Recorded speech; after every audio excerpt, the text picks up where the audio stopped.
On Monday, a federal judge scolds the DOJ for profound investigative missteps in James Comey's case.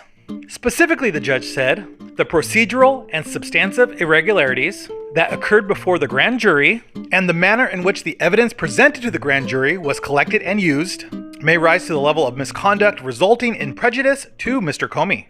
The court has froze the ruling since the DOJ asked for the ruling to be put on hold, while prosecutors have time to respond to the judge's objections. The next day was the big day, when both the House and Senate voted to release the Epstein Files. A judge blocks Texas Republicans from gerrymandering their state. And finally, Trump calls for ABC's license to be revoked because a reporter asked both Trump and Saudi's crown prince some tough questions. Mr. President, is it appropriate, Mr. President, for your family to be doing business in Saudi Arabia while you're president? Is that a conflict of interest? And Your Royal Highness, the U.S. intelligence concluded that you orchestrated the brutal murder of a journalist. 9/11 families are furious that you are here in the Oval Office. Why should Americans trust you? And the same to you, Mr. President. Now, who are you with? I'm with ABC News, sir. You're with who? ABC News, sir. Fake news. ABC fake news. One of the worst in the business. But I'll answer your question. I have nothing to do with the family business. I have left, and when I've devoted 100% of my energy. What my family does is fine. They do business all over. They've done very little with Saudi Arabia, actually. I'm sure they could do a lot. And anything they've done has been very good. That's what we've done. We've built a tremendous business for a long time. I've been very successful. I decided to leave that success behind and make America very successful. And I've made America more successful by far than it ever was, and that it ever could have been, no matter who was president. There would be nobody bringing in $21 trillion, that I can tell you right now. As far as this gentleman is concerned, he's done a phenomenal job. You're mentioning somebody that was extremely controversial. A lot of people didn't like that gentleman that you're talking about. Whether you like him or didn't like him, things happen.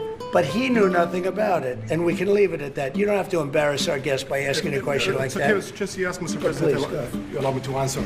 You know, I feel painful about, the families of 9/11 in America, but, we have to focus on reality. Reality based on CIA documents and based on a lot of documents that Osama bin Laden used Saudi people in that event for one main purpose, is to destroy this relation, to destroy the American-Saudi relation. That's the purpose of 9/11.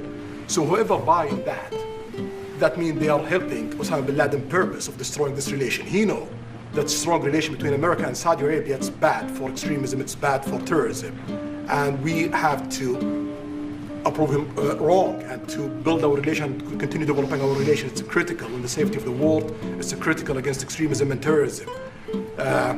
About the journalists, it's really painful to hear, anyone that been losing his life for no real purpose or nothing illegal way, and it's been painful for us in Saudi Arabia. We've did all the right steps of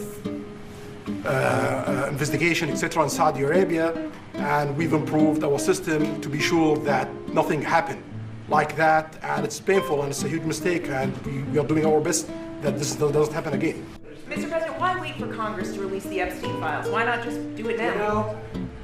It's not the question that I mind, it's your attitude. I think you are a terrible reporter. It's the way you ask these questions. You start off with a man who's highly respected, asking him a horrible, insubordinate, and just a terrible question. And you could even ask that same exact question nicely. You're all psyched up. Somebody psychs you over at ABC, they're gonna psych it.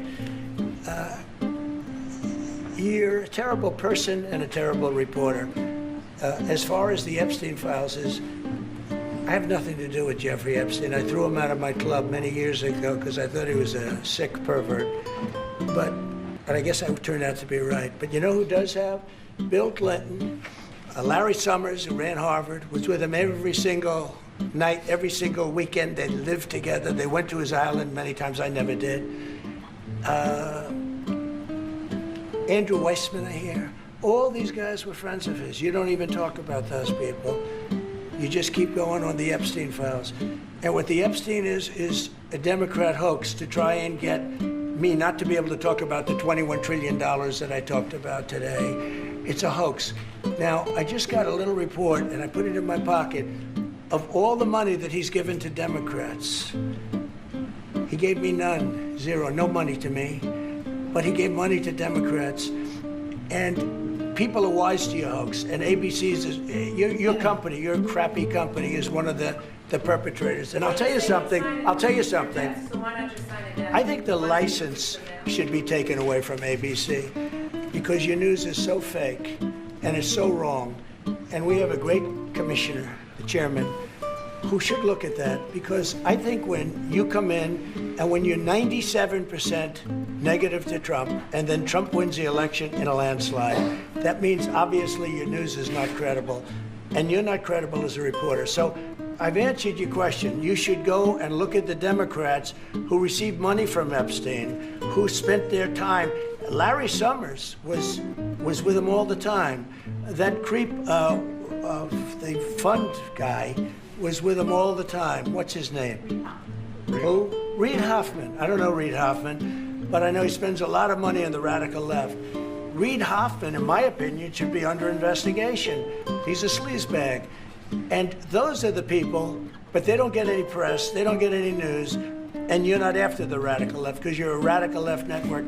But I think the way you ask a question with the anger and the meanness is terrible. You ought to go back and learn how to be a reporter. No more questions from you. Then on Wednesday, Trump signs the bill to release the Epstein Files after fighting it for months. Trump could have released the files on his own without the bill, but waited until the political pressure was too great, so he is now trying to shine the spotlight on any and all Democrats that might be in the files. The next day, Trump calls for the arrest and even death of Democratic lawmakers for posting a video reminding military commanders that they can refuse illegal orders. Broad legal precedent holds that just following orders, also known as the Nuremberg defense, as it was used unsuccessfully by senior Nazi officials to justify their actions under Adolf Hitler, doesn't absolve troops. I'm Senator Alyssa Slotkin. Senator Mark Kelly. Representative Chris DeLuzio. Congresswoman Maggie Goodlander. Representative Chrissy Houlihan. Congressman Jason Crow. I was a captain in the United States Navy. Former CIA officer. Former Navy. Former paratrooper and Army Ranger. Former intelligence officer. Former Air Force. We want to speak directly to members of the military and the intelligence community who take risks each day to keep Americans safe. We know you are under enormous stress and pressure right now. Americans trust their military. But that trust is at risk. This administration is pitting our uniformed military and intelligence community professionals against American citizens. Like us. You all swore an oath to protect and defend this Constitution. Right now, the threats to our Constitution aren't just coming from abroad, but from right here at home. Our laws are clear. You can refuse illegal orders.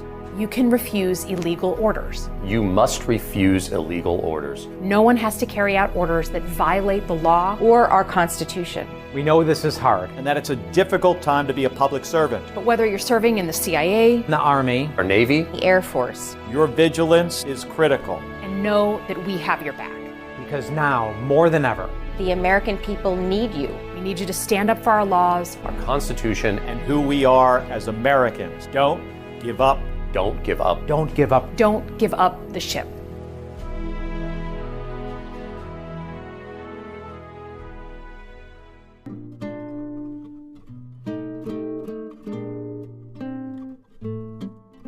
I've definitely been hearing from intelligence officers. And I think the thing that really got my attention on the role of the intel community was the president kind of quietly in September put out an executive order asking the Department of Justice to come up with a list of domestic terrorist organizations, and then said, hey, use the full weight of the federal government, all the different departments and agencies to go after those domestic terrorist organizations. And the definition of domestic terrorist organization was very broad. You know, groups that disagree on the role of the family or on Christianity. I have no evidence. I don't know the list. I haven't heard if they have a list. But I am concerned. You know, I know firsthand what it means to go after a foreign terrorist organization, right? And to use the weight and the tools and the staff of the CIA to go after a foreign network. That's very different than going after a domestic terrorist organization. And so for me, it really pricked my ears up when they said, hey, the president wants you to come up with a domestic list and to use the full weight of the federal government to go after them. Again, we should be absolutely vigilant that the intelligence community, both the staff and the tools we have, should never be used against American citizens. That's one of the things we learned like the first week we're in the CIA. Then on Friday, a federal judge temporarily blocked Trump's National Guard deployment to D.C. The judge ruled that Trump's troop deployment violated the governance of the Capitol for a variety of reasons, including that the president had taken powers that officially reside in Congress, that the federal district's autonomy from other states had been violated, and that Trump had moved to make the troop deployment a possible permanent fixture of the city. Trump now has 21 days to either remove the troops or appeal the decision. The next day, lawmakers critical of Trump's 28-point peace plan to end the Ukraine-Russian war said that the Secretary of State told them that the plan is a wish list from Russia and not the US's actual proposal. Then, after a day of confusion, Marco Rubio seemed to contradict his original statement and doubled down that the plan was actually the US's proposal. Either way, the plan concedes to many of Russia's demands, and senators say that this plan rewards Moscow for its aggression and sends an encouraging message to other leaders who have threatened their neighbors. Finally, on Sunday, according to the Office of Personnel Management, we learned that DOGE no longer exists, with 8 months left on its charter. DOGE claims to have slashed tens of billions of dollars in expenditures, but it's impossible for outside financial experts to verify that because they did not provide detailed public accounting of their work. Trump has not made an official statement that DOGE is gone, but many of DOGE's employees have already moved on to new tech roles within the government.